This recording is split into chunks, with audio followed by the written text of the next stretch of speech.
Hi hello ನಮಸ್ಕಾರ. ನೀವು ನೋಡ್ತಾ ಇದ್ದೀರಾ ಸ್ಪೀಡ್ ನ್ಯೂಸ್ ಕನ್ನಡ. ನಾನು ಐಶ್ವರ್ಯ ಗೌಡ. ಎಸ್, ಇವತ್ತು ನಮ್ಮ ಜೊತೆ ಇರುವಂತಹ ವ್ಯಕ್ತಿ ಬಗ್ಗೆ ನಾವು ಹೇಳಲೇಬೇಕು. ಈ ಹಿಂದೆ ಸ್ಟಂಟ್ ಮಾಸ್ಟರ್ ಆಗಿದ್ರು, ಅದಾದ್ಮೇಲೆ ಡೈರೆಕ್ಟರ್ ಆದ್ರು, ಅದಾದ್ಮೇಲೆ ಪ್ರೊಡ್ಯೂಸರ್ ಆಗಿ ಹೆಜ್ಜೆ ಇಡ್ತಾ ಇದ್ದಾರೆ.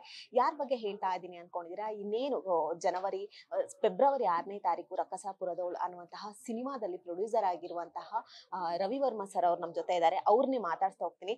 ಅವ್ರಿಗೆ ಒಂದು ಡೈಲಾಗ್ ಹೇಳಿ ಸ್ಟಾರ್ಟ್ ಮಾಡ್ತೀನಿ. ಆಕಾಶದಲ್ಲಿ ಇರಬೇಕು ಸ್ಟಾರು.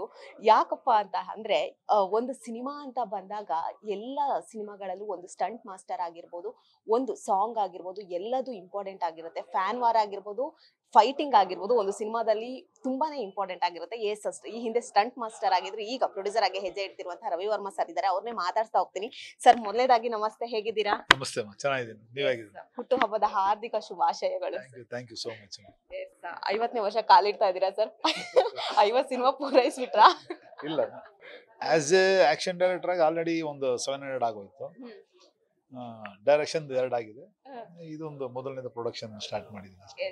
ನಾನು ಆಗ್ಲೇ ಓಪನಿಂಗ್ ಅಲ್ಲಿ ಹೇಳ್ತಾ ಇದ್ದೆ, ಮೊದಲು ಸ್ಟಂಟ್ ಮಾಸ್ಟರ್ ಆದ್ರಿ, ಆಮೇಲೆ ಡೈರೆಕ್ಟರ್ ಆದ್ರಿ, ಈಗ ಪ್ರೊಡ್ಯೂಸರ್ ಆಗಿ ಒಂದೊಂದು ಸ್ಟೆಪ್ ಬೈ ಸ್ಟೆಪ್ ಒಂದೊಂದು ಪಾಠ ಕಲಿತಾ ಇರ್ತೀವಿ. ಸೊ ಪ್ರೊಡ್ಯೂಸರ್ ಆಗಿ ಈಗ ಅದನ್ನ ಬಿಡಿ, ಪ್ರೊಡ್ಯೂಸರ್ ಆಗಿ ಏನ್ ಪಾಠ ಕಲ್ತ್ರಿ ಅಂತ? ಏನಿಲ್ಲಮ್ಮ, ಅಂದ್ರೆ ಸಿನಿಮಾ ಮಾಡ್ಬೇಕಂದ್ರೆ ಸಿನಿಮಾನ ಪ್ರೀತಿಸ್ಬೇಕು ಅಷ್ಟೇ, ಇನ್ನೇನಿಲ್ಲ. ಸಿನಿಮಾ ನಾವು ಎಷ್ಟು ಪ್ರೀತಿಯಿಂದ ನಾವು ಕೆಲಸ ಮಾಡ್ತೀವಿ, ಅದು ಸಕ್ಸಸ್ ಕೊಡೋದು ಬಿಡೋದು ಭಗವಂತನಿಗೆ ಸೇರೋದು. ನಮ್ಮ ಕೆಲಸ ನಾವು ಆನೆಸ್ಟ್ ಆಗಿ ಮಾಡ್ಬೇಕು. ಈ ಸಿನಿಮಾದಲ್ಲಿ ನಾನು ಪ್ರೊಡ್ಯೂಸರ್ ಅನ್ನೋದಕ್ಕಿಂತ ನಾನು ಅನ್ನೋದು ಟೆಕ್ನಿಷಿಯನ್ ಅನ್ಕೊಂಡೆ ನಾನು ಕೆಲಸ ಮಾಡಿದ್ದೀನಿ. ಪ್ರೊಡ್ಯೂಸರ್ ಅನ್ನೋ ಹೆಸರು ಎಲ್ಲೂ ಇಲ್ಲ. ಪ್ರೊಡ್ಯೂಸರ್ ಅನ್ನೋ ಹೆಸರು ಒಂದೇ ಇರೋದು ನಮ್ಮ ಅಪ್ಪ ಅಮ್ಮನ ಹೆಸರು ಅಷ್ಟೇ. ಅವ್ರ ಬ್ಯಾನರ್, ಅವ್ರ ಪ್ರೆಸೆಂಟ್ಸ್ ಅಂತ ಅನ್ನೋದು ಹಾಕ್ಬಿಟ್ಟು ನಾನು ಒಬ್ಬ ವರ್ಕರ್ ಆಗಿ ನಾನು ಕೆಲಸ ಮಾಡಿದ್ದೀನಿ. ನನ್ಗೇನು ಹೊಸ ಥರದ ಒಂದು ಅನುಭವ ಆ ಥರದ್ದು ಏನು ಅನಿಸಿಲ್ಲ. ಬಟ್ ಎಂಜಾಯ್ ಮಾಡ್ಕೊಂಡು ಸಿನಿಮಾ ಮಾಡಿದೀವಿ. ಎಲ್ಲೂ ಈ ಒಂದು ಏನಾದ್ರು ಎಕ್ವಿಪ್ಮೆಂಟ್ ಬೇಕು ಅಂತಂದ್ರೆ ಅಥವಾ ಯಾವ್ದಾದ್ರು ಒಂದು ಲೊಕೇಶನ್ ಬೇಕು ಅಂದ್ರೆ ಎಲ್ಲೂ ರಿಸ್ಟ್ರಿಕ್ಷನ್ ಇಲ್ದಿರ ಏನ್ ಬೇಕು ಸಿನಿಮಾಗೆ ಏನ್ ಕೇಳುತ್ತೆ ಅದಷ್ಟು ನಾವು ಪ್ರೊವೈಡ್ ಮಾಡ್ಕೊಂಡು ಏನ್ ಕೆಲಸ ಮಾಡಬೇಕು ಅನ್ನೋದನ್ನ ನಾವು ಅಚೀವ್ ಮಾಡಿದ್ವಿ. ಅಂದ್ರೆ ಟೆಕ್ನಿಕಲ್ ಆಗಿ ಇವಾಗ ನಾವೆಲ್ಲ ಇಷ್ಟು ಜನ ಏನ್ ನಿಮ್ಗೆ ನಾನು ಟೆಕ್ನಿಷಿಯನ್ ನನ್ನ ಟೀಮ್ ಹೇಳ್ದೆ, ನಾನು ಅಷ್ಟು ಜನದ ಇಂಪುಟ್ ಟೆಕ್ನಿಕಲ್ ಆಗಿ ಏನ್ ಕೆಲಸ ಮಾಡ್ಬೋದು ಅನ್ನೋದನ್ನೇ ಈ ಸಿನಿಮಾದಲ್ಲಿ ನಾವು ಮಾಡಿದ್ವಿ. ಸಿನಿಮಾ ಅಂತ ಬಂದಾಗ ಒಂದು ಸಿನಿಮಾ ಮಾಡ್ಬೇಕಂದ್ರೆ ಆ ಸಿನಿಮಾವನ್ನು ಅರ್ಧ ಕುಡ್ದಿರ್ಬೇಕು. ಸಿನಿಮಾ ಒಂದು ಫೀಲ್ಡ್ ಅಲ್ಲಿ ಅರ್ಧ ಕುಡ್ದಿರ್ಬೇಕು. ನೀವು ಹಿಂದೆ ಸ್ಟಂಟ್ ಮಾಸ್ಟರ್ ಆಗೋ ಅರ್ಧ ಕುಡ್ದಿರ್ತೀರಾ, ಡೈರೆಕ್ಟರ್ ಆಗೋ ಅರ್ಧ ಕುಡ್ದಿರ್ತೀರಾ.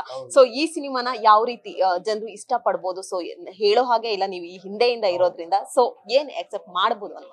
ಅಂದ್ರೆ ಒಂದು ಕ್ರೈಮ್ ಥ್ರಿಲ್ಲರ್ ಜಾನರ್ ಒಂದು ಸಿನಿಮಾ ಆಕ್ಚುಲಿ ಹೇಳ್ಬೇಕಂತಂದ್ರೆ ಅಂದ್ರೆ ಈ ನಾವು ಬಿಸಿ ಶೆಡ್ಯೂಲ್ ಅಲ್ಲಿ ದಿನನಿತ್ಯ ಕೆಲಸ ಅದು ಇದೊಂದು ಇರೋ ಟೈಮಲ್ಲಿ ಒಂದೆಲ್ಲೋ ಸಸ್ಪೆನ್ಸು ನಮ್ಮ ತಲೆ ಕೆಲಸ ಕೊಡೋವಂಥದ್ದು, ಸಿನಿಮಾ ನೋಡ್ತಾನೆ ಏನಾಗುತ್ತೆ ಅನ್ನೋ ಒಂದು ಕ್ಯೂರಿಯಾಸಿಟಿ ಹುಟ್ಟುವಂಥ ಒಂದು ಸಸ್ಪೆನ್ಸ್ ಥ್ರಿಲ್ಲರ್ ಒಂದು ಸಿನಿಮಾ.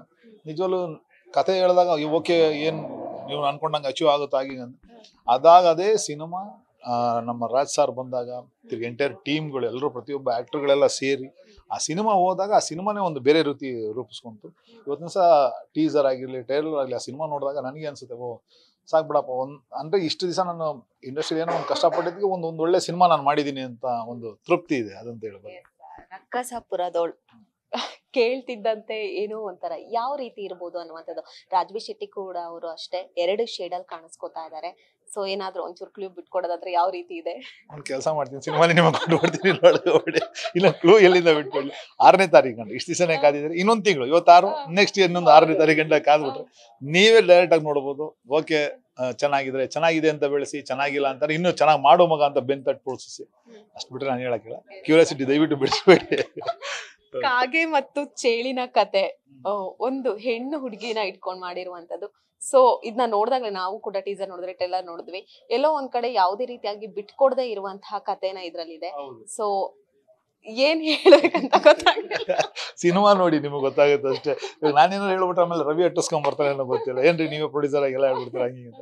ಬಟ್ ಸಿನಿಮಾ ನೋಡಿ ತುಂಬಾ ಚೆನ್ನಾಗಿದೆ. ಒಂದು ಒಳ್ಳೆ ಎಂಟರ್ಟೈನ್ಮೆಂಟ್ ಸಿನಿಮಾ. ಒಂದು 2.5 ಗಂಟೆ, 2 ಗಂಟೆ 10 ನಿಮಿಷ 15 ನಿಮಿಷ ನಿಮ್ಗೆ ಯಾವುದೇ ತರದ್ದು ಬೋರ್ ಹೊಡಿಸ್ತೀರಾ, ನೀಟಾಗಿ ಕುತ್ಕೊಂಡು, ಅಂದ್ರೆ ಎಲ್ಲೂ ನಿಮ್ಮ ಮೈಂಡ್ ಅಲ್ಲೂ ಇಲ್ಲೂ ಡೈವರ್ಟ್ ಆಗ್ದಿರ ಓನ್ಲಿ ಸ್ಕ್ರೀನ್ ನೋಡ್ಬೇಕು ಅನ್ನೋ ಒಂದು ಫೋಕಸ್ ಮಾಡುವಂತ ಒಂದು ಸಿನಿಮಾ ಅಂತ ಹೇಳಕ್ ಇಷ್ಟಪಡ್ತೀನಿ. ಸರ್, ನಾನು ಆಗ್ಲೇ ಹೇಳ್ದಂಗ್ಲೆ ನೀವು ಸಿನಿಮಾ ಇಂಡಸ್ಟ್ರಿಯಲ್ಲಿ ಅರ್ಧ ಕುಡ್ದಿದ್ದೀರಾ. ಬಟ್ ಒಂದು ಸಿನಿಮಾ ನೋಡ್ಬೇಕಾದ್ರೆ ನೀವು ಕೂಡ ಡೈರೆಕ್ಟರ್ ಆಗಿರೋದ್ರಿಂದ ಒಂದಷ್ಟು ಚೇಂಜಸ್ ಗಳಿರತ್ತೆ. ಸೊ ನಿಮ್ಮ ಬಳಿ ಸರ್ ಬಂದು ಕತೆ ಹೇಳಿದಾಗ ನೀವೇನಾದ್ರೂ ಚೇಂಜಸ್ ಮಾಡಿದ್ಯಾ ಸಿನಿಮಾದಲ್ಲಿ? ಅಂದ್ರೆ ಮೇನ್ ಒಂದು ಲೈನ್ ಏನ್ ಕತೆ ಹೇಳಿದಾಗ ಸ್ಕ್ರೀನ್ ಪ್ಲೇ ಕುತ್ಕೊಂಡು ವರ್ಕ್ ಮಾಡಿದೀವಿ ನಾವು. ಅಂದ್ರೆ ಕಥೆಯಲ್ಲಿ ಚೇಂಜ್ ಮಾಡೋಂತಿಲ್ಲ, ಕತೆಗೆ ಏನ್ ಬೇಕು ಅದ್ರ ತಕ್ಕನಾಗ ಅದನ್ನ ಪೂರ್ತಿ ಒಂದು ಬ್ಯಾಕ್ ಸಪೋರ್ಟ್ ಮಾಡ್ಕೊಂಡು ಪಿಲ್ಲರ್ಸ್ಗಳ ತರ ನಾವೆಲ್ಲ ಏನೇನ್ ಬೇಕು ಆಕ್ಟರ್ಗಳಿಂದ ಹಿಡಿದು ಬಿ ಸುರೇಶ್ ಅವರಿಂದ ಹಿಡಿದು ಪ್ರತಿಯೊಬ್ರು ಸೇರ್ಕೊಂಡು, ಅಂದ್ರೆ ಇವಾಗ ಹೇಳಿಲ್ಲ ನಮ್ಮ ಈ ಸಿನಿಮಾದಲ್ಲಿ ಆಕ್ಟರ್ಗಳು ಒಂದ್ ಸೈಡ್ ಆದ್ರೆ ಎಂಟರ್ ಟೆಕ್ನಿಷಿಯನ್ಸು, ಮೋಹನ್ ಬಿ ಕೆರೆ, ಕೆ ಎಂ ಪ್ರಕಾಶ್ ಎಡಿಟ್ರು, ನಮ್ಮ William David cameraman, Gandhi dialogue, ತಿರ್ಗಾ ಆಮೇಲೆ ರಾಜನ್ನು, ಮತ್ತು ಆನಂದ್ ಡಬ್ಬಿಂಗು, ತಿರ್ಗದಾದ್ಮೇಲೆ ಯಾರು ಎಲ್ಲೂ ಒಂದು ಸಣ್ಣ ಸಿನಿಮಾ ಮಾಡೋಂಥವ್ರು ಯಾರಿಲ್ಲಮ್ಮ. ಎಲ್ಲ ಇವತ್ತಿನ ದಿವಸ ನಮ್ಮ ದರ್ಶನ್ ಸರ್ದು, ಸುದೀಪ್ ಸರ್ದು ಅಥವಾ ಅಪ್ಪು ಅವ್ರದ್ದು ಎಲ್ಲ ಏನು ದೊಡ್ಡ ದೊಡ್ಡ ಸಿನಿಮಾಗಳು ಕೆಲಸ ಮಾಡೋಂಥ ಪ್ರತಿಯೊಬ್ಬ ಸೀನಿಯರ್ ಟೆಕ್ನಿಷಿಯನ್ಸ್ಗಳೇ ಈ ಸಿನಿಮಾದಲ್ಲೂ ಕೆಲಸ ಮಾಡಿದ್ರು. ಬಟ್ ಅದೇ ಹೇಳ್ತಾ ಇದ್ದೀನಲ್ಲ, ಇದೆಲ್ಲ ಏನಂದರೆ ಎಲ್ಲ ನಾನು ಅನ್ನೋದಕ್ಕಿಂತ ನಾವು ಗಳಿಸಿರೋ ಒಂದು ಪ್ರೀತಿಗೆ ಬಂದು ಕೆಲಸ ಮಾಡಿರೋಂಥವ್ರು ಎಲ್ಲ ಒಂದು ಟೆಕ್ನಿಷಿಯನ್ಸ್ ಸೇರಿ ಮಾಡಿರೋಂಥ ಸಿನಿಮಾನೇ ರಕ್ಕಸಪುರೋದು. ಅಂದರೆ ಪ್ರೀತಿಯಿಂದ ಮಾಡಿರೋಂಥ ಸಿನಿಮಾ ನಿಮಗೆಲ್ಲ ಇಷ್ಟ ಆದರೆ ಅದಕ್ಕಿಂತ ದೊಡ್ಡ ಸಕ್ಸಸ್ ಇನ್ನೇನು ಇಲ್ಲ. ಟೈಟಲ್ಲೇ ಒಂದು ವಿಭಿನ್ನವಾಗಿದೆ ಸರ್. ರಾಜ್ಬಿ ಶೆಟ್ಟಿ ಅವರು ನಾಯಕನೋ ಖಳನಾಯಕನೋ ಸರ್? ತಿರುಗು ಮತ್ತೆ ನೋಡಿ, ಅಲ್ಲಿಂದ ಬಂದು ಇನ್ನೊಂದ್ ಕಡೆಯಿಂದ ಹೇಳ್ತಾ ಇದ್ದೀರಿ. ಸಿನಿಮಾ ನೋಡಿ ನಿಮ್ಗೆ ಗೊತ್ತಾಗುತ್ತೆ, ನೀವೇ ಗೆಸ್ ಮಾಡ್ಬೇಕು ಏನಾದ್ರೆ ಒಳ್ಳೇದವರು ಅನ್ನೋ ನೀವೇ ಗೆಸ್ ಮಾಡ್ಬೇಕು, ಅಷ್ಟೇ, ಇನ್ನೇನಿಲ್ಲ. ಸರ್, ಅವರ ಆಕ್ಟಿಂಗ್ ನೀವೀಗ ಆಲ್ರೆಡಿ ಸಿನಿಮಾ ನೋಡಿದಿರೋ ಇಲ್ವೋ ಗೊತ್ತಿಲ್ಲ, ಸೊ ಅವರ ಆಕ್ಟಿಂಗ್ ಯಾವ ರೀತಿ ಮೂಡ್ ಬಂದಿದೆ ಅನ್ನುವಂಥದ್ದು? ತುಂಬಾ ಚೆನ್ನಾಗಿ ಮಾಡಿದ್ದಾರೆ. ಬಟ್ ಅಂದ್ರೆ ನಾನು ಹೇಳ್ತಾ ಇವಾಗ ಅವ್ರು ಮಾಡಿರೋ ಒಂದಷ್ಟು ಸಿನಿಮಾಗಳಲ್ಲಿ ಇದೇ ಒಂದು ಬೇರೆ ತರದ ಒಂದು ಜಾನರ್ ಸಿನಿಮಾ ಇದು.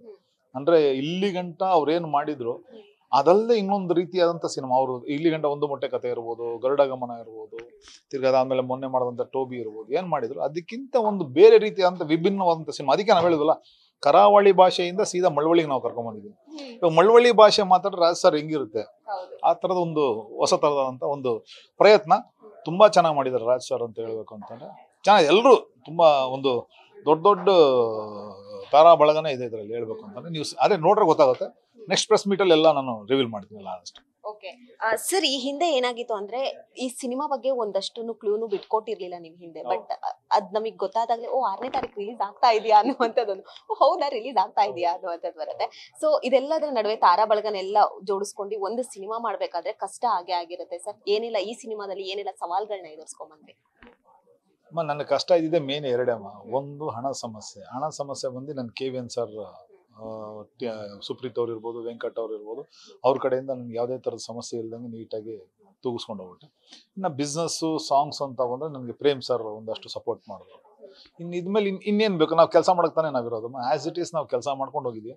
ಅದು ಬಿಟ್ಟರೆ ಎಲ್ಲೂ ನಮಗೆ ಸಮಸ್ಯೆ ಆಗಿಲ್ಲ. ಯಾಕಂದರೆ ಏನಂತಂದರೆ ಸಿನಿಮಾಗೆ ಹೋಗೋಕ್ಕೂ ಮುಂಚೆ ನಾವು ಪ್ರಾಪರ್ ಪ್ಲಾನ್ ಹಾಕೊಂಡಿದ್ವಿ. ಇಷ್ಟರಲ್ಲೇ ಮಾಡಬೇಕು, ಹಿಂಗೆ ಮಾಡ್ಕೊಬೇಕು, ಇಲ್ಲಿ ಎವಿ ಬೇಕು ಅನ್ಸುತ್ತೆ ಅಲ್ಲಿ ನೋಡ್ಕೊಂಡು ನಾವು ಮಾಡ್ಕೊಂಡು ಹೋಗೋಣ ಅನ್ನೋ ರೀತಿಲಿ ನಾವು ಪ್ಲಾನ್ ಮಾಡ್ಬೇಕು. ಅದಕ್ಕೆ ಯಾವುದೇ ಥರದ ಒತ್ತಡ ಇಲ್ಲದೆ, ಅಯ್ಯೋ ಇಮ್ಮಿಡಿಯೇಟ್ ರಿಲೀಸ್ ಮಾಡ್ಬಿಡ್ಬೇಕು, ತಿರ್ಗಿ ಅದೇನೋ ಬಡ್ಡಿ ಜಾಸ್ತಿ ಅವೆಲ್ಲ ಯಾವುದಿಲ್ಲಮ್ಮ. ನಾವೇನು ಅಂದ್ಕೊಂಡಿದ್ವಿ ಆ ರೀತಿ ನೀಟಾಗಿ ನಾವು ಸಿನಿಮಾ ಮಾಡಿದ್ವಿ. ಬಟ್ ನಿಜವಾಗ್ಲೂ ಗ್ರೇಟ್ ಥ್ಯಾಂಕ್ಸ್ಫುಲ್ ಟು ನಾನು ವೆಂಕಟ್ ಸರ್ಗೆ, ಸುಪ್ರೀತ್ ಅವ್ರಿಗೆ, ಮತ್ತು ಪ್ರೇಮ್, ರಕ್ಷಿತಾ ಮೇಡಮ್ಗೆ ತುಂಬ ಥ್ಯಾಂಕ್ಸ್ ಹೇಳೋಕ್ಕೆ ಇಷ್ಟಪಡ್ತೀನಿ. ಇವ್ರು 4 ಜನನ ಒಂದು ಸಹಾಯ ಮತ್ತು ಇನ್ನು ಮಿಕ್ಕಿ ನನ್ನ ಎಲ್ಲ ಟೆಕ್ನಿಷಿಯನ್ಸ್ಗಳ ಒಂದು ಪುಷಪ್ ಇಂದ ಸಹಾಯದಿಂದಲೇ ನಾನು ಇವತ್ತಿನ ದಿವಸ ಸಿನಿಮಾ ಏನೇ ಆದರೂ ಪರವಾಗಿಲ್ಲ, ಎಷ್ಟು ಫ್ರೀಯಾಗಿ ನಾನು ಆರಾಮಾಗಿರೋದು. ಇಲ್ಲದ್ರೆ ಫುಲ್ ಟೆನ್ಷನಲ್ಲಿ ಯಾವಾಗ ರಿಲೀಸ್ ಅಪ್ಪ ಏನಪ್ಪ ಆ ಥರದ್ದು ಯಾವುದೂ ಇಲ್ದಂಗೆ ಆರಾಮಾಗಿದ್ದೀನಿ ಅಷ್ಟೇ. ಹೊಸ ವರ್ಷ, ಹೊಸ ಹರ್ಷದೊಂದಿಗೆ ಕಾಲಿಟ್ಟಿದ್ದೀರಾ. 50ನೇ ವರ್ಷ ಕೂಡ ಕಾಲಿಟ್ಟಿದ್ದೀರಾ.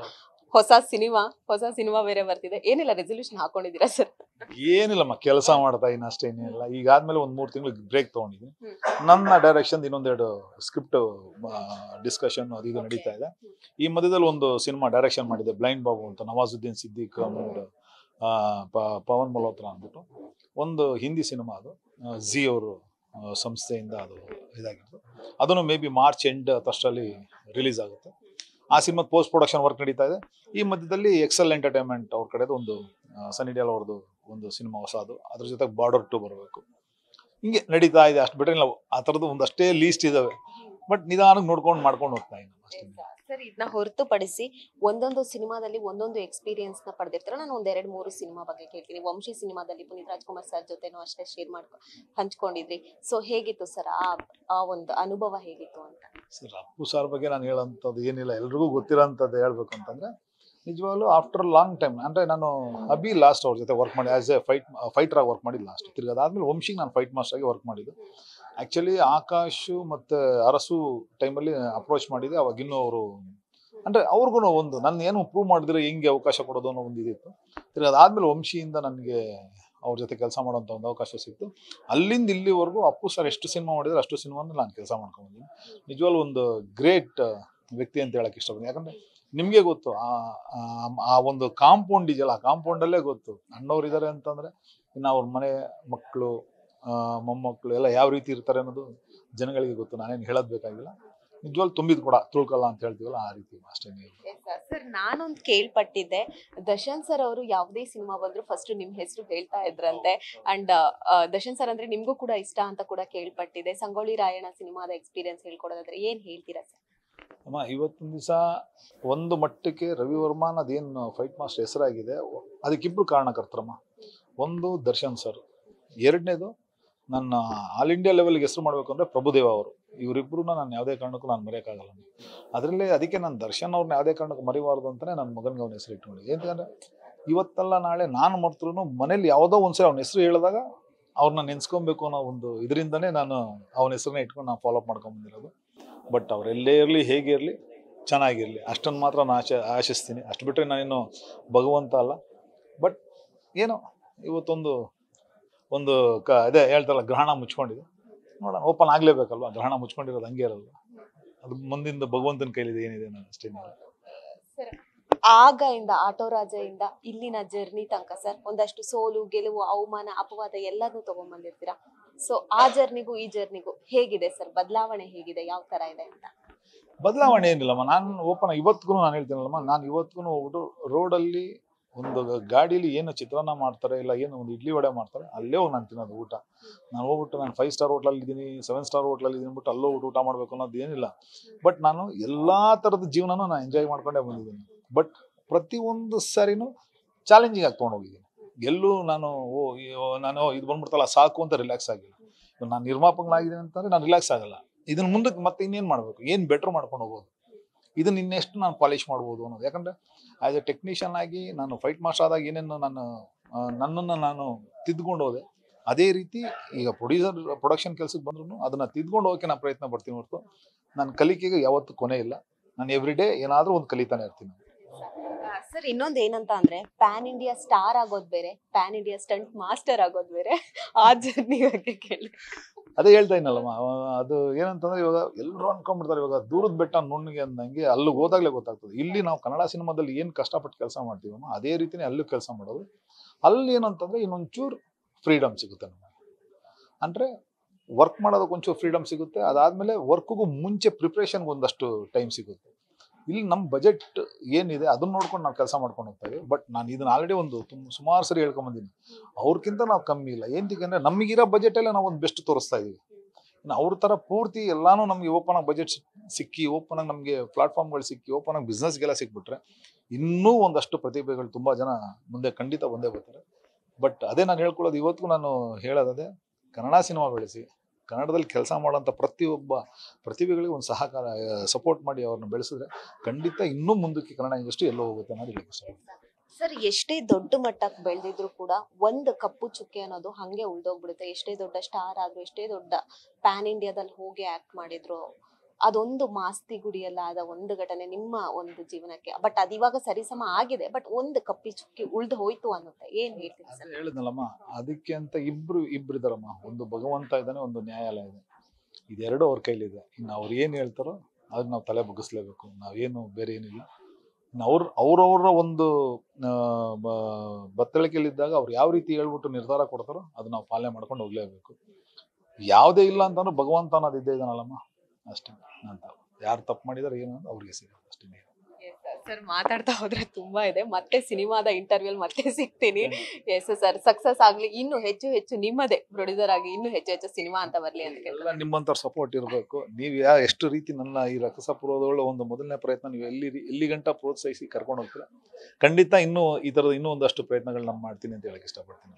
Thank you so much. ಮತ್ತೊಮ್ಮೆ ಹುಟ್ಟುಹಬ್ಬದ ಹಾರ್ದಿಕ ಶುಭಾಶಯಗಳು.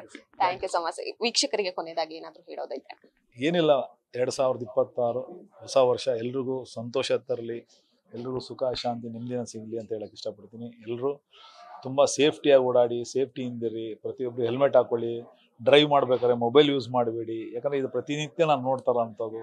ಇದಾದಮೇಲೆ ನಿಮ್ಮ ಮನೆ, ನಿಮ್ಮ ಕುಟುಂಬ ಫಸ್ಟು ನೀವು ನೋಡ್ಕೊಂಡು, ಆಮೇಲೆ ನಮ್ಮ ಏರಿಯಾ, ಆಮೇಲೆ ನಮ್ಮ ರಾಜ್ಯ, ಆಮೇಲೆ ನಮ್ಮ ದೇಶ. ಈ ಥರ ಪ್ರತಿಯೊಂದು ನೀವುಗಳು ಹಂಗೆ ನಾನು ಹೇಳೋದೇನಂತಂದರೆ, ಫಸ್ಟ್ ನಮ್ಮ ಕನ್ನಡ ಇಂಡಸ್ಟ್ರಿ ಬೆಳೆಸಿ, ನಮ್ಮ ಕನ್ನಡ ಸಿನಿಮಾಗಳು ಬೆಳೆಸಿ. ಯಾಕಂದರೆ ಇವತ್ತಿನ ದಿವಸ ನೀವುಗಳೆಲ್ಲ ಸಹಕಾರ ಕೊಟ್ಟು ಬೆಳೆಸಿರೋದಕ್ಕೆ ಇವತ್ತಿನ ದಿವಸ ಪ್ರತಿಯೊಂದು ಸ್ಟಾರ್ ನಿಂತಿರೋದು.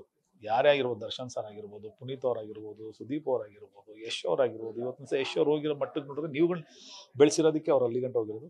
ಅದೇ ರೀತಿ ಹೊಸ ಹೊಸ ಪ್ರತಿಭೆಗಳು ತುಂಬ ಕಷ್ಟಪಟ್ಟು ಕೆಲಸ ಮಾಡ್ತಾ ಇದ್ದಾರೆ. ನಿಮ್ಮೆಲ್ಲ ಸಹಕಾರ ಅವ್ರ ಮೇಲೆ ಇರಬೇಕು ಅಂತ ಹೇಳ್ಕೊತೀನಿ. 2026 ಎಲ್ರಿಗೂ ಒಳ್ಳೇದಾಗಲಿ. Wish you all the best. Thank you. Thank you so much sir. Thank you. Yes, ನೋಡಿದ್ರಲ್ಲ, ಇದಿಷ್ಟು pan India stunt master Ravi Varma ಅವರ ಮಾತಾಗಿತ್ತು. ಕ್ಯಾಮರಾ ಪರ್ಸನ್ ಮಹೇಶ್ ಜೊತೆ ಐಶ್ವರ್ಯ ಗೌಡ, ಸ್ಪೀಡ್ ನ್ಯೂಸ್ ಕನ್ನಡ, ಬೆಂಗಳೂರು.